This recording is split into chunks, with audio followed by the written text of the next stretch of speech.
Mr. Shapiro, let me ask you about the net neutrality regulation. You know, net neutrality sounds so sensible and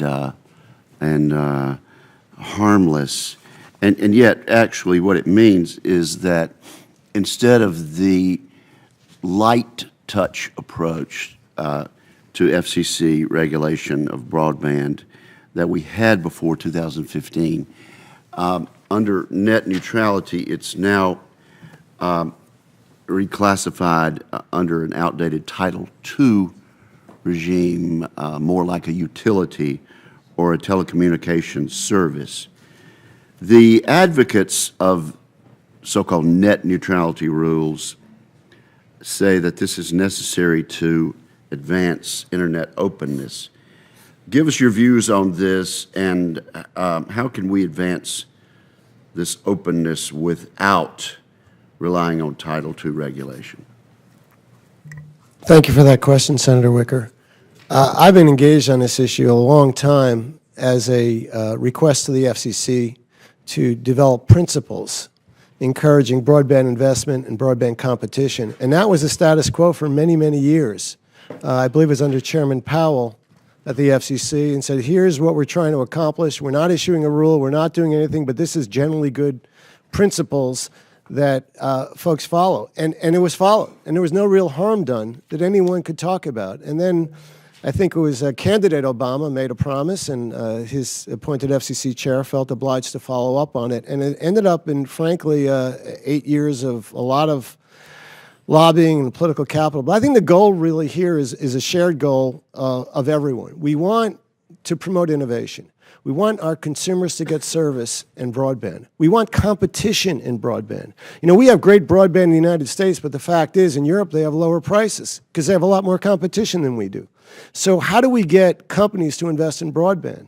Well, that requires some legal certainty, it requires a return on investment, and it requires as much competition as possible. To me, the whole issue of net neutrality will go away if we have multiple broadband providers.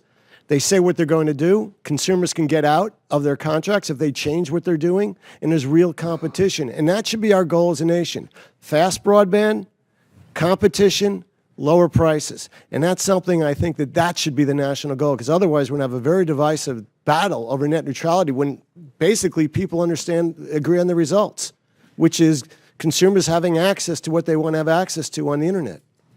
What can we learn from our European friends in this regard? You know, they have lower broadband prices because they have a lot more competition. And I think I think we need competition among broadband providers, frankly. It's great when Verizon came into market with Fios. It's great that we have, in a sense, the smartphone itself is a form of broadband competition. And Wi-Fi is the best thing that's ever happened. That was that came out from industry. It used unlicensed spectrum, and it's been a safety valve for everything we do in broadband, and it's allowed us to all enjoy the internet. So you could also have broadband over power line. You could have it obviously over cable, and certainly you could even do it with broadcast and satellite dishes. So the more broadband, the more competition, the better, and I think that's a goal we can all work on.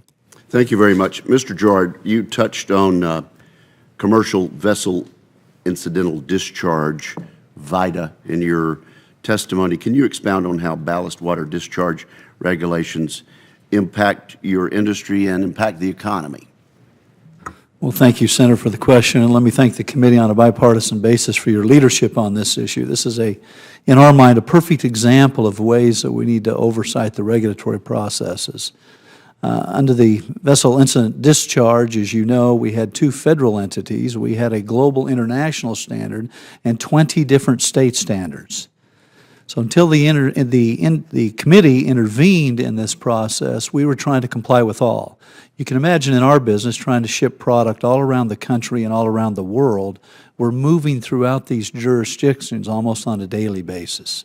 So anytime we enter a new one and the rules change, it impacts our ability in foreign commerce or even in domestic commerce.